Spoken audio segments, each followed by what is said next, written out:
शेतकऱ्यांच्या पीक कर्जाची मर्यादा वाढवून देण्याची मागणी भाजपचे आमदार चरणसिंग ठाकूर यांनी केलेली आहे। तुम्ही काय मागणी केली जिल्हा बँकेतून शेतकरी कर्जाबाबत? मागच्या वर्षी 77% प्रोव्हिजन होती त्याच्यामध्ये आणि त्यांनी 10% परस्परच करून टाकलं। DLCTनं जे काही इथून दर निश्चित केलेले होते त्याच दरानं घेण्यात यावं। मी काल सगळ्यांना सांगितलं आणि हे शेतकऱ्यावर अन्याय आहे। विदर्भाचा शेतकरी पहिलेच अतिशय अडचणीमध्ये आहे। संत्रा शेतकरी आहे, कापूस शेतकरी आहे, सोयाबीनचा शेतकरी आहे, अतिशय अडचणीमध्ये आहे आणि अशा वेळी बँकेनं अशा पद्धतीचे नियम लादणं हे अन्यायकारक आहे।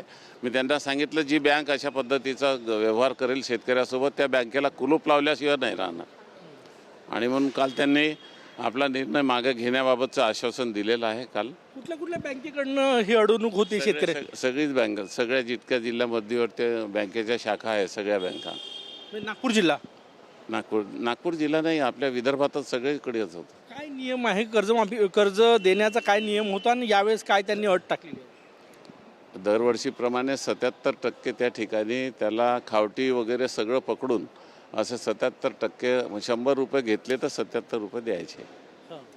परंतु त्या ठिकाणी ते 77 सांगायचे आणि 66 देण्याचा निर्णय त्यांनी केला होता। हे अन्यायकारक आहे ते आणि म्हणून त्याच्यावर त्या ठिकाणी सगळे शेतकरी आले, सगळे सेवा सोसायटीचे अध्यक्ष आले। तुम्ही कुलूप लावण्याचा काय इशारा दिला? जिल्हा सहकारी बँक तुमचं सरकार आहे, सरकारमधले आमदार आहे तुम्ही। अरे बँकेचा विषय आहे हा, सरकारनं थोडी म्हटलेला आहे, हा सरकारचा विषय नाही आहे। हे SLTCची मीटिंग ते मुंबईला होते आणि त्याच्यामध्ये सगळे बँकिंगचे लोक राहतात आणि त्याच्यामध्ये तुम्ही एकीकडे एक निर्णय दुसरीकडे दुसरा निर्णय कसा होतो? पश्चिम महाराष्ट्रामध्ये नाही आहे ना हा नियम, मग विदर्भातच का आहे? आणि मग DLCTने इथे निर्णय जेव्हा केलेला आहे की हे 77च त्या ठिकाणी राहणार आहे तर मग त्यांना निर्णयामध्ये बदल करण्याची काय गरज आहे? म्हणजे शेतकऱ्याला कमीत कमी त्या ठिकाणी कर्ज द्यायचं। अगोदरच कर्जाचा रेशो हा पश्चिम महाराष्ट्राचा आणि विदर्भाचा वेगवेगळा आहे आणि म्हणून तो एक अन्यायकारक आहे आणि त्याच्यावरही तुम्ही अशा पद्धतीनं अन्याय करून शेतकऱ्यावर अशा प्रकारची लादवणूक करत असाल ते सहन होणार नाही। शेतकऱ्यासाठी काम करायचं आहे मला। बँकांना कुलूप लावणार? बिलकुल लावणार मी, कशाने नाही लावणार मी का? सहकारी बँकेला नाही, ज्या ज्या बँका त्या पद्धतीनं शेतकऱ्याला त्रास देतील त्या बँकेला मी बिलकुल त्या ठिकाणी सहन करणार नाही, कारण की ते चुकीचं आहे ना निर्णय तुमचा। निर्णय चुकीचा आहे ना, तुम्ही एकीकडे एक सांगता दुसरीकडे दुसरं करता, अशा पद्धतीनं होत नाही आणि म्हणून काल मी फार संतापानं होतो मी काल।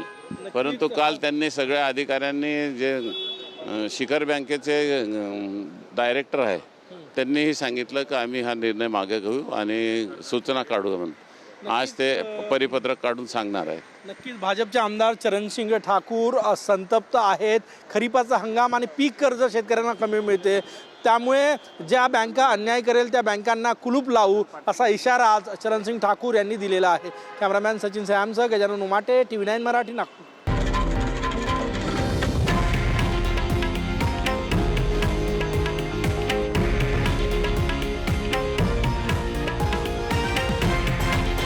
हे आहे देशातील नंबर 1 न्यूज नेटवर्क आणि आपण पाहत आहात TV9 मराठी, एकमेव।